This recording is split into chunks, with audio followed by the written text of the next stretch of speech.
ওম নমঃ শিবায়। ধনুরাশি জাতকদের আগামী 23শে আগস্ট থেকে 27শে আগস্টের মধ্যে অত্যন্ত গুরুত্বপূর্ণ ঘটনা ঘটতে চলেছে। আপনার জীবনে তাণ্ডবের মুখে কিন্তু থাকতে চলেছে, কারণ আগামী এই কয়েকটা দিন আপনার জীবনে অত্যন্ত বড় কিছু পরিবর্তন, অনেক জায়গায় সুযোগ নিয়ে আসবে। অনেক ক্ষেত্রে কিন্তু আপনাকে সমস্যা, মানসিক চাপ, ডিপ্রেশন পর্যন্ত দিতে পারে। তো কোথায় সতর্ক থাকবেন, কি করবেন না করবেন, কোন সময়কালে কোন জায়গায় ধ্যান রাখবেন, সে প্রত্যেকটা বিষয় আজকের এই ভিডিওতে ডিটেলসে আপনাদের সাথে এক এক করে আলোচনা করব। তাই ভিডিও এই সময় অত্যন্ত গুরুত্বপূর্ণ, সম্পূর্ণ দেখবেন, না কেটে না স্কিপ করে, তাহলে কিন্তু আপনারা ভালো বুঝতে পারবেন। তো চলুন এক এক করে আমরা আলোচনা করব ঠিক কোন জায়গায় কি কি ঘটনা ঘটতে চলেছে, কোন ক্ষেত্রে আপনাদের কি পরিবর্তন আনবে। কারণ এই যে চন্দ্রের গোচর, যেটা কিন্তু অত্যন্ত প্রভাবশালী হতে চলেছে, সূর্য, কেতু এবং চন্দ্র একটা জায়গায় উপস্থিত, যেটা আপনার রাশি সাপেক্ষে ঠিক ভাগ্যের ঘরে। তাই আপনাদের জন্য অত্যন্ত বিশেষ করে ভিডিও, অত্যন্ত গুরুত্বপূর্ণ আলোচনা। এই গোচর পরিবর্তন আপনার জীবনে নানান ক্ষেত্রে কিন্তু নানান রকমের পরিবেশ তৈরি করতে চলেছে। তো ভিডিও শুরুতে অবশ্যই একটা লাইক করে দিন, কমেন্ট করবেন। ওম নমঃ শিবায়। তো চলুন, সর্বপ্রথমত যেটা পরিবর্তন আপনি লক্ষ্য করবেন, আপনার ভাগ্যের ঘরে হওয়ার কারণে আপনাদের ভাগ্যের উপরে ডিপেন্ডেন্সি এমন কোনো কাজ করার সময় প্রথমত বলবো সতর্কতা অবলম্বন করবেন। ভাগ্যে কিছু ঘটার থাকলে সেটা অবশ্যই ঘটবে। সেই জায়গাটা কিন্তু হঠাৎ প্রাপ্তিস্বরূপ অনেক বড় কিছু প্রাপ্তিও ঘটতে পারে। আবার ভাগ্যের উপর নির্ভরশীল করে যদি আপনি কোনো বড় কিছু ইনভেস্টমেন্ট করে বসেন, তাহলে সেটা খরচ বা ব্যয় নষ্ট হয়ে যাওয়া, এরকম কিছু পরিস্থিতির মুখোমুখিও পড়তে পারেন। তাই এই সময়কালে সম্ভাবনা এমনটাই রয়েছে, এটা ডিপেন্ড করবে তারপরে আপনার জন্মছকে চন্দ্রের উপস্থিতি কেমন, কেতু এবং সূর্যের প্লেসমেন্টটা কেমন, সেটা জানা জরুরি। সেইখানে যদি মোটামুটি 3টি গ্রহের পজিশন হিসাবে ভালো থাকে, অর্থাৎ চন্দ্রদেব তো আপনার রাশিতেই উপস্থিত, তবে তার সঙ্গে কোনো অশুভ গ্রহের উপস্থিতি রয়েছে কিনা বা তার দৃষ্টি রয়েছে কিনা, সেটা নজর রাখতে হবে। তো সেগুলো যদি সেরকম কিছু সমস্যা না থাকে, তাহলে এই সময়কাল আপনার জীবনে তেমন কোনো একটা বিশেষ প্রভাব ফেলবে না। তবে যদি রয়েছে, তাহলে খুব সতর্ক থাকবেন। একাধিক বিষয়ে আপনার মনে নানান রকমের চিন্তা, দুশ্চিন্তাগুলো কাজ করতে পারে। তো এই ব্যাপারে খেয়াল রাখতে হবে। একাধিক বিষয়ে আপনার সিদ্ধান্ত নিতে গিয়ে অনেক ডিলে হওয়া, নানান রকমের কনফিউশনের সম্মুখীন হওয়ার সম্ভাবনা লক্ষ্য করা যাচ্ছে। তাই নিজের মনকে সংযত রাখবেন। যে কোনো গুরুত্বপূর্ণ সিদ্ধান্ত যখনই আপনি নেওয়ার পরিকল্পনা করছেন বা করবেন, একটু ভেবেচিন্তেই নেবেন, তাহলেই দেখবেন আপনাদের জন্য সময়কাল অনেক বেশি পরিবর্তনশীল হবে।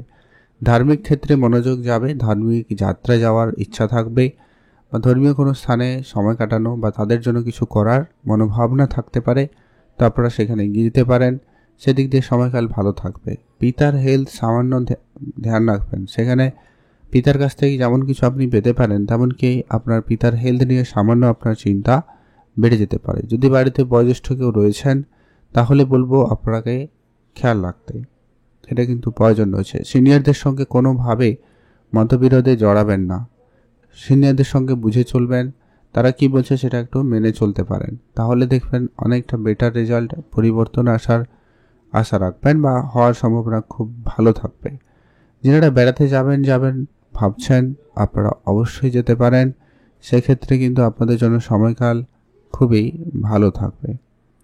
মিউচুয়াল ফান্ড, ট্রেডিং, এসআইপি এই ধরনের সেক্টরে যারা ইনভেস্টমেন্ট করার জন্য প্ল্যান করেছেন, ইনভেস্টমেন্ট করবেন পরিকল্পনা নিয়েছেন, তাহলে বলবো আপনারা একটুখানি সতর্কতার সাথে যদি বুঝে শুনে চলতে পারেন, তাহলে খুবই ভালো হয়। কেউ বললো আর আপনি ইনভেস্টমেন্ট করে ফেললেন, এমনটা যেন না হয়, তাহলে কিন্তু সমস্যা হতে পারে, খেয়াল রাখুন। আর খুব বড় অঙ্কের যদি কোনো ব্যবসাপাতির ইনভেস্টমেন্ট হয়, তাহলে বলবো একটু আপনার জন্মছক বিচার করে নেবেন, সেখানে গ্রহের প্লেসমেন্ট কেমন এটা জানা জরুরি রয়েছে। অনলাইন কাজকর্মের ক্ষেত্রে আপনার কিন্তু সময়কাল খুবই ভালো থাকবে, সেখানে উন্নতি খুবই ভালো আপনাকে রেজাল্ট দিতে চলেছে। আপনার হঠাৎ করে কিছু কন্ট্রাক্ট সাইন হতে পারে, হঠাৎ করে কোনো কন্ট্রাক্টে যোগাযোগ হতে পারে, সম্ভাবনা সেখানে খুব ভালো থাকবে। আপনি আপনার ছোট ভাই বোনদের সাপোর্ট খুব ভালো পাবেন। এছাড়া যারা সিনেমা জগতে রয়েছেন, আর্টিস্টিক লাইনে কাজ করে থাকেন, অথবা যারা লেখালেখির কাজ করেন, গল্প, স্টোরি, তো তাদের জন্য সময়কালটা খুব ভালো থাকবে। এছাড়া ম্যানেজমেন্ট সেক্টরে যারা কাজ করেন, সেলস, মার্কেটিং, এই ধরনের সেক্টর যারা কাজ করছেন তাদের ক্ষেত্রে কিন্তু এই সময়কালে খুব লাভবান হওয়ার সুযোগটা কিন্তু লক্ষ্য করা যাবে। সেই সঙ্গে সঙ্গে আপনার প্রমোশনাল কোনো সুখবর আসতে পারে। কাজকর্মের ক্ষেত্রে সিনিয়রদের সাপোর্ট খুব ভালো পাবেন। সেই সুযোগগুলো কিন্তু আপনাদের জন্য তৈরি হওয়ার সম্ভাবনা লক্ষ্য করা যাচ্ছে। এর পরবর্তীতে গুরুত্বপূর্ণ প্রভাব থাকবে আপনার কর্মক্ষেত্রে। চন্দ্র যখন রাশি পরিবর্তন করে আপনার রাশি থেকে দশমে পৌঁছে যাবে, তখন কিন্তু আপনাদের জন্য অত্যন্ত ভালো সময় থাকবে। তখন আপনার কর্মক্ষেত্রে মনোযোগ বৃদ্ধি পাবে। কর্মের জায়গায় আপনি আপনার প্রাপ্য সম্মানটুকু ফিরে পাবেন। আপনি এর আগে অনেক কাজ করেছেন, কাজের জায়গায় প্রাপ্য সম্মান ফিরে পাচ্ছিলেন না, ওগুলো কিন্তু পেয়ে যাবেন। এছাড়া এক্সট্রা কাজের সুযোগ থাকবে। কাজের জায়গায় আপনার এনার্জি, মনোযোগ খুব ভালো থাকবে এবং সেখানে আপনি একটা ভালো কিছু করে দেখানোর সুযোগ কিন্তু পেয়ে যাচ্ছেন। প্রপার্টি ডিলিংসের ক্ষেত্রে আপনাদের জন্য সময়কাল খুব ভালো থাকবে। যদি আপনি প্রপার্টি রিলেটেড কোনো ব্যবসা করে থাকেন, কোনো কাজ করেন, সেখানেও কিন্তু আপনাদের জন্য দিনকাল খুবই ভালো রয়েছে। প্রপার্টিতে ইনভেস্টমেন্ট আপনার জন্য সময়কাল খুব ভালো থাকবে, আপনি এগিয়ে যেতে পারেন। Share market, trading, mutual fund, SIP এই ধরনের সেক্টরে আপনি লাভবান হওয়ার সুযোগ পাবেন বা পেয়ে যাচ্ছেন। সেখানে কিন্তু দিনকাল বেশ ভালোই রয়েছে। মাতা পিতার সঙ্গে আপনাকে অবশ্যই ধ্যান রাখতে হবে, বুঝে চলতে হবে। বিশেষ করে মায়ের স্বাস্থ্যের ক্ষেত্রে আপনাদেরকে বলবো একটু ধ্যান রাখতে। সেখানে সামান্য ওঠাপড়া লেগে থাকতে পারে, তো আপনি অবশ্যই মায়ের দিকটা খেয়াল রাখবেন, মায়ের পরামর্শ মেনে চলবেন, মায়ের স্বাস্থ্যের ব্যাপারে একটু গুরুত্ব রাখবেন।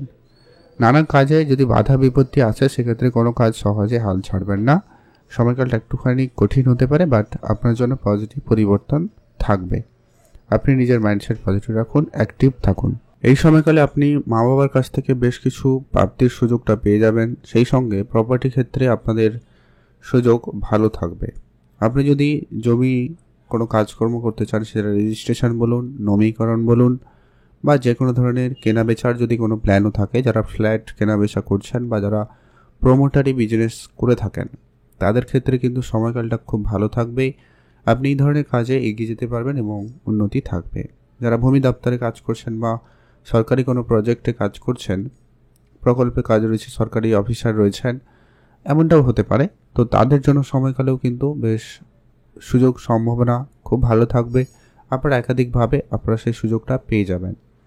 তবে যারা অনেক দিন ধরে কোনো কাজের প্রেশারে ছিলেন, সেই চিন্তাটা দূর হবে। কোনো কাজকর্মে যোগাযোগ হতে পারে, বা যাদের কাজের প্রেশার খুব বেশি ছিল, অনেকজনের কাজ আপনাকে একা করতে হচ্ছিল, সেই ধরনের কাজ অনেকখানি কমে যাওয়ার সম্ভাবনা থাকবে। আপনার মাইন্ডসেট পজিটিভ হবে, আপনি খুবই পজিটিভ এনার্জি অনুভব করবেন। তবে দেখে রাখার ওভারঅল বিষয় যেটা হচ্ছে, প্রথমে 2-3টা দিন আপনারা একটুখানি নিজেকে সংযত রাখবেন। কোনো গুরুত্বপূর্ণ সিদ্ধান্ত খুব ভেবেচিন্তেই নেবেন, প্রয়োজনে বড়দের সাথে আলোচনা করে নিতে পারেন, বেটার হবে। আর সিনিয়রদের সঙ্গে ভাগ বিতরণে যদি না তৈরি হয়, সেটা খেয়াল রাখবেন। আর ভাগ্যের উপর নির্ভরশীল হয়ে কোনো কিছু এত বড় ইনভেস্টমেন্ট করবেন না, বা বড় কোনো কাজ করতে যাবেন না, সেক্ষেত্রে কিন্তু নিরাশ হতে পারেন। তাই এই বিষয়গুলোকে একটু বিশেষ করে খেয়াল রেখে চলার চেষ্টা করবেন। আর ওভারঅল আপনাদের সময়কালে অবশ্যই পরিবর্তন থাকবে। আপনি কিছু উপাচার ফলো করবেন যাতে এই সময়কালে আপনাদের জন্য খুব ভালো পরিবর্তন আসে।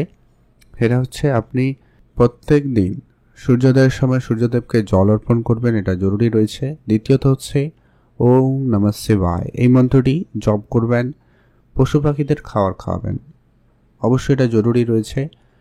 সেটা পশু পাখি এবং গরিব এবং দুরস্থ লোকেদেরও আর্থিক অন্ন দিয়ে সহায়তা করতে পারেন।